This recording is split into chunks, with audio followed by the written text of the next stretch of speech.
Welcome to 1189, an online Bible commentary. My name is Tyler Marston, and today we're taking a look at Deuteronomy chapter 11. We're kind of at the end of the first act of Deuteronomy. Moses is going to be wrapping up his introductory statements before repeating a lot of the laws that God has given to Israel. And he's summarizing here, promising blessings of fruitfulness and protection if the people simply just obey God's word. But this obedience can't be a one-time event.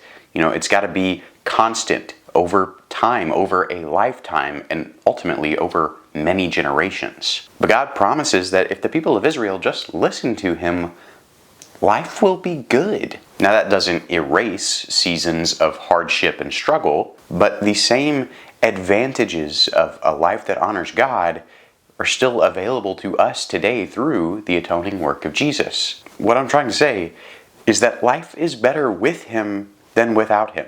You shall therefore love the Lord your God, and always keep His charge, His statutes, His ordinances, and His commandments. Know this day that I am not speaking with your sons, who have not known, and who have not seen the discipline of the Lord your God, His greatness, His mighty hand, and His outstretched arm, and His signs and His works which He did in the midst of Egypt to Pharaoh, the king of Egypt, and to all his land, and what He did to Egypt's army, to its horses and its chariots, when He made the water of the Red Sea to engulf them while they were pursuing you, and the Lord completely destroyed them, and what He did to you in the wilderness, until you came to this place, and what He did to Dathan and Abiram, the sons of Eliab, the son of Reuben, when the earth opened its mouth and swallowed them, their households, their tents, and every living thing that followed them among all Israel. But your eyes have seen all the great work of the Lord which He did.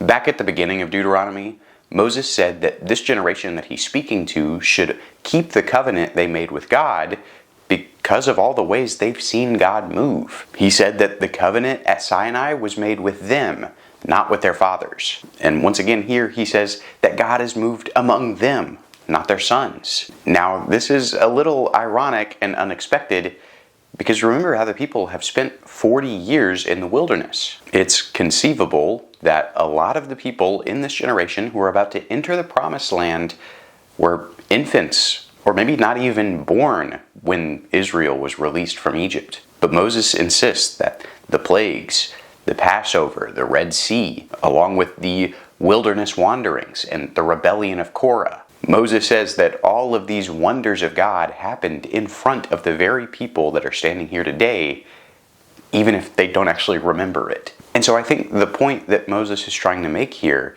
is he's helping the Israelites take ownership of the covenant they've made with God, right? It's not just something that their parents did, and it's not just something that their kids will do. He has a relationship with them, specifically, personally, and that is not just true for the children of the Exodus generation.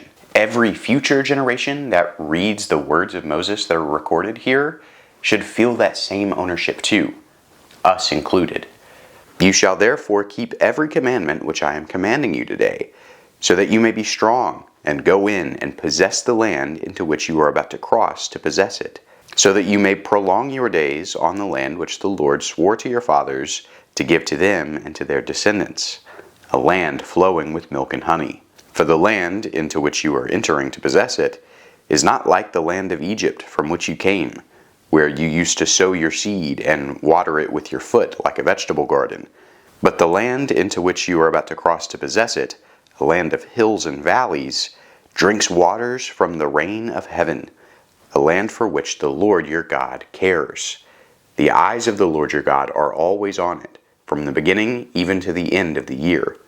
And Moses reminds the Israelites that if they keep God's commandments, they will continue to live in Canaan, which is this lush, Garden of Eden-like land. And this is advice that has been repeated all throughout the Torah. Moses continues to juxtapose the geography of Canaan with the geography of Egypt, where the people had been enslaved. Egypt is a lot more flat and level compared to Canaan that has hills and valleys. And Moses says that back in Egypt, they had to water their gardens by foot. There's lots of scholarly debate about what this actually means, but it could be a reference to a pump-like irrigation system, or at the very least, it could just mean laborious work. Meanwhile, Moses says, Canaan has a much more varied topography, which means the land is going to do the irrigation for you. Now remember the curse on Adam and Eve from Genesis 3 about how they were going to have to work the land for their food. Coming into Canaan, a land where they will not have to work as hard for their food, is a picture of a reversal of the curse that God is trying to institute over all creation. Moses says that God is going to return to partner with the people, right? The land is going to be watered with the rains of heaven, not through human labor. He says that God always has his eye on Canaan, which means that the land is always going to produce what the people need to survive. It shall come about, if you listen obediently to my commandments, which I am commanding you today, to love the Lord your God and to serve him with all your heart and all your soul, that he will give the rain for your land in its season, the early and late rain, that you may gather in your grain and your new wine and your oil. He will give grass in your fields for your cattle, and you will eat and be satisfied. Beware that your hearts are not deceived, and that you do not turn away and serve other gods and worship them, or the anger of the Lord will be kindled against you, and he will shut up the heavens, so that there will be no rain, and the ground will not yield its fruit, and you will perish quickly from the good land which the Lord is giving you. But again, we see that everything is contingent on Israel keeping this covenant with God. If they love God and serve him with everything they have, as they've been commanded to do, then that is when they're going to reap all of those blessings that God said he would provide. But Moses implores that the people do not become deceived. Remember, that's how the man and woman fell victim to the serpent in the garden. Moses begs the people to not worship false gods, another thing that has been repeated heavily throughout Deuteronomy. If they do, Moses says, God is going to hold back those blessings that God promised to give them through covenant partnership, right? Things like the rain itself is going to be withheld, which actually does famously happen in 1 Kings 17. If God doesn't provide rain, all of those hills and valleys that Canaan has that irrigates the land for you, they're going to be of no use, and no food will grow in the land. Even in this lush, beautiful garden-like land where it seems like everything is built for prosperity, ultimately it's dependent on God. You shall therefore impress these words of mine on your heart and on your soul, and you shall bind them as a sign on your hand, and they shall be as frontals on your forehead. You shall teach them to your sons, talking of them when you sit in your house, and when you walk along the road, and when you lie down, and when you rise up. You shall write them on the doorposts of your house and on your gates, so that your days and the days of your sons may be multiplied on the land which the Lord swore to your fathers to give them, as long as the heavens remain above the earth. If Israel's time in the land is dependent on how well they follow the covenant commandments, then they ought not to forget what those commandments are. To make sure that Israel doesn't forget, Moses instructs them to set up physical, practical reminders of God's word. And a lot of these are repeated from Exodus 13 and Deuteronomy 6. Some of these reminders look like writing down the words of God's covenant agreement and tying them to your hand or to your forehead. That's a picture of inscribing those commandments on your heart and in your mind. They're also to engrave the doorposts of their houses with God's commandments. So they should take note of them literally anytime they go in or come out of their house. And also that's a tie to Passover, how the blood of the lamb was smeared on the doorposts of their houses. A reminder that continued obedience to God's law will bring about continued deliverance from sin and evil. Ultimately, the goal is to have your covenant with God on your mind at all times throughout your day,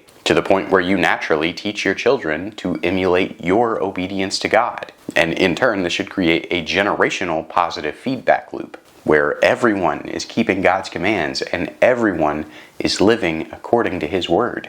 For if you are careful to keep all this commandment which I am commanding you to do, to love the Lord your God, to walk in all his ways and hold fast to him, then the Lord will drive out all these nations from before you, and you will dispossess nations greater and mightier than you. Every place on which the sole of your foot treads shall be yours. Your border will be from the wilderness to Lebanon, and from the river Euphrates, as far as the western sea. No man will be able to stand before you. The Lord your God will lay the dread of you and the fear of you on all the land on which you set foot, as he has spoken to you. Continued covenant loyalty to God's commandment will bring about bountiful harvests and prosperity for the people, but it will also eliminate threats from nearby enemies because God is protecting them. He will give the Israelites military victories as an expression of their spiritual victory over the pagan powers of sin, evil, and death. And practically, that will look like Israel becoming a very strong nation. They're going to be set apart from the rest of their neighbors, just as God promised Abraham. But of course, remember, the ultimate goal is so that they can turn around and bless all the other nations and bless all the families of the earth. See, I am setting before you today a blessing and a curse. The blessing, if you listen to the commandments of the Lord your God, which I am commanding you today. And the curse, if you do not listen to the commandments of the Lord your God, but turn aside from the way which I am commanding you today, by following other gods which you have not known. It shall come about, when the Lord your God brings you into the land where you are entering to possess it, that you shall place the blessing on Mount Gerizim, and the curse on Mount Ebal. Moses is wrapping up his introductory statements for this grand speech that he's giving. And as in any great speech, he's telling you where he's going to end right here at the beginning. The conclusion of Deuteronomy is going to consist of Moses giving blessings associated with following God's commandments and curses associated with not. Moses says that these blessings and curses are to actually be written down and chanted across from each other on two different mountains, which we'll actually see happen in Joshua 8. But as for right now, this is what Moses says about these mountains. Are they not across the Jordan, west of the way towards the sunset, in the land of the Canaanites who live in the Arabah, opposite Gilgal, beside the oaks of Moreh? For you are about to cross the Jordan to go in to possess the land which the Lord your God is giving you, and you shall possess it, and live in it, and you shall be careful to do all the statutes and the judgments which I am setting before you today. Moses points out these two mountains of blessings and curses, and says, notice how they're on the other side of the Jordan River, in Canaan, in the Promised Land. He's simultaneously pointing out how close they are to their goal, and also how they need to keep God's commandments if they're going to stay there. In a full circle moment, Moses says that these mountains are right near the oaks of Moreh, which was actually one of the spots that Abraham surveyed in Genesis 12 when God originally brought him to this land. The Israelites are finally back, all of these centuries later, and God is ready to make good on all the promises he's made with them. But will the people maintain the same type of faithfulness in return? We know that it doesn't seem to go too well. I mean, even now, today, we're still dealing with these problems of evil and sin and suffering and injustice in the world. Why is that?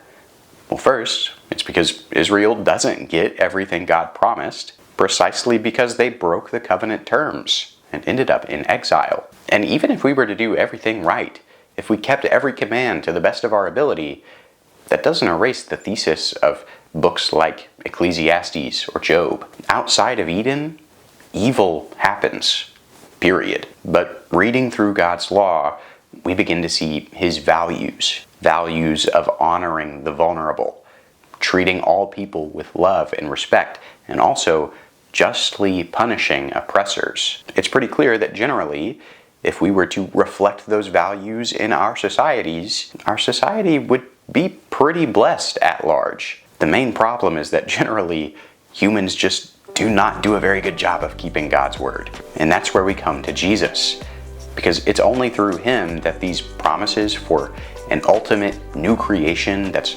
perfected still ring true.